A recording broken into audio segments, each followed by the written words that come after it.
Hey, what's up, guys? This is Bagel aka Ken Diesel, here with a wear and shoe review for the Vans Chima Ferguson Pro Model shoe. I got these about 4 months ago, and I'm here to talk about them.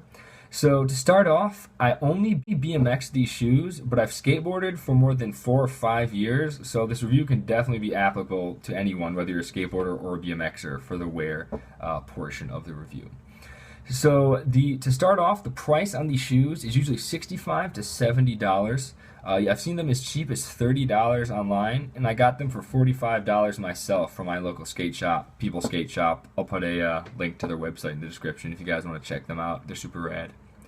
So to start off with the composition of the shoe, they've got the Vans classic waffle grip, rubber. It's vulcanized, got the rubber running all the way around the shoe, and it's also got a twill upper with some leather accents as well as reinforcements on the inside of the shoe. You can actually see it in here. This leather part is called Duracap and runs all around the cap in high impact areas, particularly for skateboarding, like around the ollie and kickflip areas, but not in the heel though, for heel flips and things like that.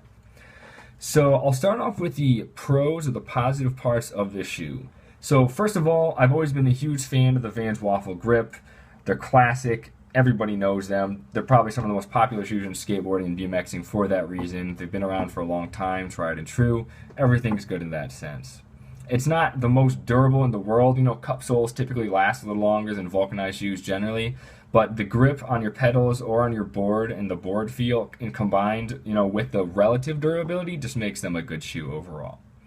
So secondly, the cushioning on these shoes is good. Usually the pro models always have good cushioning. That's part of why you pay a little extra, I'm sure. And these ones definitely are no different. So they're not quite as thick and beefy as the Vans half cab pro model, which I've gotten before. But that's also because these shoes generally, are a bit thinner of a shoe, kind of like the Chuckalo or even the slip-ons in a sense. So therefore, while it's still a pretty good and thick heel, obviously I've worn them down a little bit, so they're even a little thicker beforehand. They still definitely get the job done. They feel nice and comfortable, thick heel, and they don't sacrifice that much board feel or pedal feel. So it's a good, in between.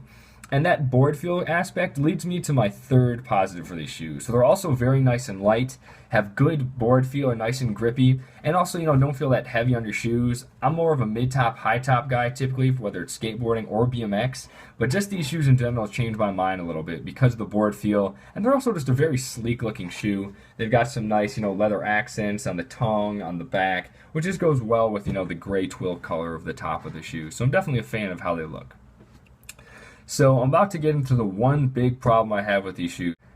Before that, I just want to premise it by saying I usually wear a size 11.5 in Vans, but I got these in size 11, so the fact that they're a little bit smaller on my foot and were a little bit tighter might be the reason for some of the wear happening so quickly, but it's definitely still inexcusable the rate at which they actually did deteriorate, because it's one thing, it might amplify or increase the wear a little bit because they're tight on my shoe, but just generally speaking, these shoes wear out really fast, and that's my one big con for these shoes.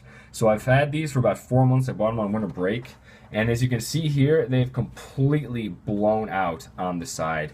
This happened just yesterday when I was riding, and I just didn't fall in any particular way. I didn't rip it on something. They just blew up on me, so that's really bad.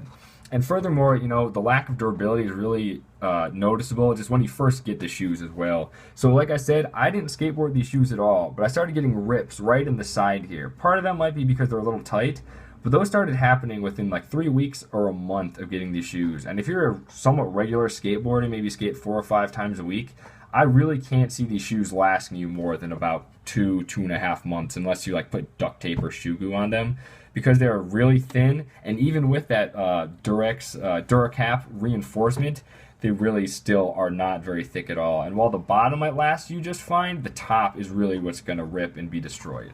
So to get back into this part, what's really concerning for me is not only that, it broke up. Sometimes you have a shoe for something 9 months, a year, and you skate or BMX them really hard. The top material starts separating from the cup sole or from the vulcanized sole. But on these, the rubber itself, as you can see, actually split up with the sole. So it's not even just the top came off, the whole thing just blew up. And while I probably could skateboard them or continue BMXing them, which I might just have to do, I'm never going to be wearing these out in public just regularly. And furthermore, these are my right shoe is my drive side shoe with my sprocket and my chain on it. So I'm not trying to get this thing caught in my sprocket and just chuck me off my bike with whatever I'm doing.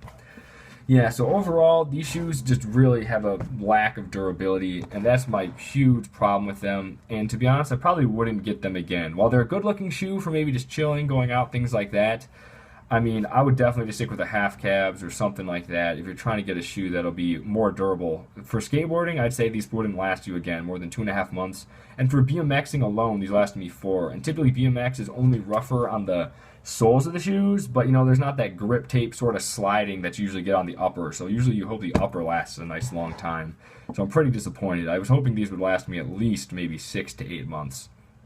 Yeah, so I hope this shoe review was useful for you guys. Make sure to leave me any questions or comments that you might have, and make sure to like and subscribe. Thanks.